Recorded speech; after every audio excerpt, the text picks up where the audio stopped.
Imagine a tech giant once synonymous with innovation and dominance in computing, now grappling with financial woes, leadership shakeups, and slipping market share. It's a story that could tug at the heartstrings of any industry watcher. But here's where it gets intriguing. Intel's latest Panther Lake laptop chips might just signal a comeback, blending the best of past designs into something simpler and more powerful. Stick around, because this could be the turning point we've all been waiting for. Let's dive into the whirlwind of challenges Intel has faced lately, which have turned heads and raised eyebrows across the tech world. Picture this. The company reported its first annual loss in nearly 4 decades, a stark reminder of how quickly fortunes can shift. On top of that, they've endured multiple waves of layoffs, with thousands of jobs cut as they tried to streamline operations. And the drama didn't stop there. The board ousted the CEO, sparking immediate clashes with his successor over key strategies. It's the kind of turbulence that makes you wonder, is this the end of an era? Or just a rocky patch? Intel's struggles extend to losing ground in crucial markets, forcing them to defend their CEO's position to the president and explain to investors the risks of a high-profile government stake in the company. Honestly, it's hard to see much upside in all this negative buzz.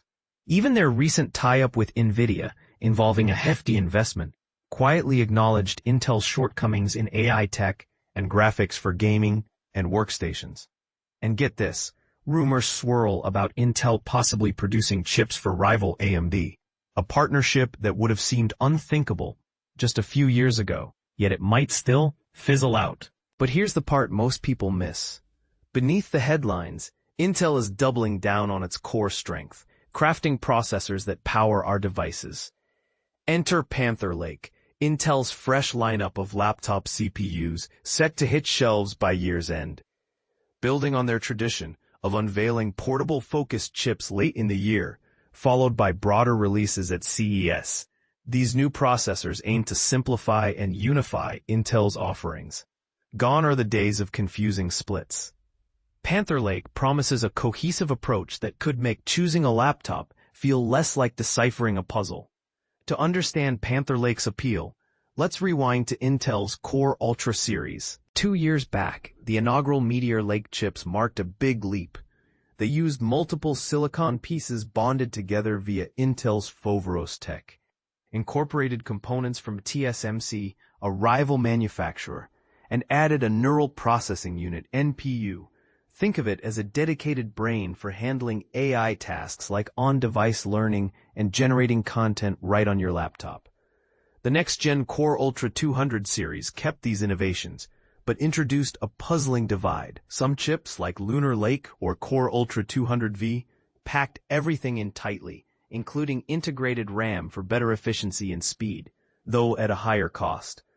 These boasted cutting-edge Arc GPUs and NPUs that met Microsoft's Copilot Plus standards, essentially ensuring smooth AI assistants that run locally without constant cloud reliance. However, they were mostly reserved for premium slim laptops. On the flip side, Arrow Lake chips offered more cores for demanding tasks, but relied on older GPU tech and weaker NPUs, falling short of Copilot Plus specs. It was like mixing a sports car engine with a budget sedan chassis, efficient in spots, but inconsistent. Feeling overwhelmed by all these Lake names? You're not alone. It's a naming convention that's as quirky as it is memorable. Panther Lake changes the game by unifying these elements. All variants under the Core Ultra 300 banner share the same Foveros assembly, identical NPUs, capable of a whopping 50 trillion operations per second for lightning-fast AI, matching CPU and GPU designs, and consistent media features for encoding and decoding videos or images. The differences boil down to core counts, not the type of cores, making it easier for consumers to pick based on their needs. For instance, if you're a student juggling spreadsheets and web browsing, an 8-core model might suffice, while a gamer or video editor could opt for the 16-core version with extra connectivity for external graphics cards. Intel has rolled out 3 tailored Panther Lake chips, each designed for specific laptop styles. The 8-core chip is your go-to for everyday mid-range ultra-portables. Think reliable performance for work and light entertainment. The 16-core variant, with its additional PCI Express lanes, those are like highways for data transfer, suits bulkier workstations or gaming rigs that pair with dedicated GPUs. And the 16-core 12XE model targets sleek, high-end laptops without extra graphics hardware, requiring faster soldered RAM to push its integrated GPU to the max. Performance-wise, Intel is touting solid gains without diving into nitty-gritty details just yet. Expect fuller specs with product launches. They claim up to 10% better single-core speed over Lunar Lake, and a massive 50% boost in multi-core tasks compared to both predecessors. The GPU should be about 50% faster too, while sipping 10% less power than Lunar Lake, and 40% less than Arrow Lake. For beginners, this means smoother multitasking, quicker app launches, and longer battery life, ideal for on-the-go users. Manufacturing-wise, Intel is reclaiming more control by producing key parts in-house, though TSMC still handles some tiles. Each chip comprises 3 main functional tiles, plus a base and filler for structure.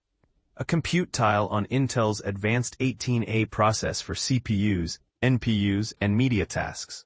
A platform controller tile from TSMC managing inputs like USB and PCI Express, and GPU tiles, either a 4-core version on Intel's 3 process or a 12-core one outsourced to TSMC. This hybrid approach balances cost and capability. If these claims hold up in real-world tests, Panther Lake could echo Intel's glory days of consistent architectures across devices, where even budget and high-end chips felt like part of the same family. It ditches the complexity of the Lunar Arrow split, requiring far less explanation, and that's a win for clarity. But here's where it gets controversial. Will this simplicity translate to desktops, where Intel has stumbled lately? CFO David Zinsner admitted they fumbled the football in recent PC chips, with yield issues on 18A and performance hiccups.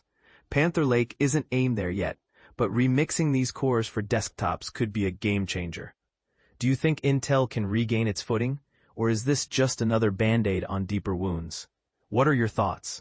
Does partnering with NVIDIA and potentially AMD signal desperation or smart adaptation? Share your opinions in the comments. Do you believe Panther Lake will revive Intel's reputation, or are we witnessing the slow decline of a legend? Let's discuss. Andrew is a senior technology reporter at Ars Technica, specializing in consumer tech, hardware reviews, and deep dives into OS like Windows and Mac OS. Based in Philadelphia, he also co-hosts the weekly book podcast Overdue, 19 Comments.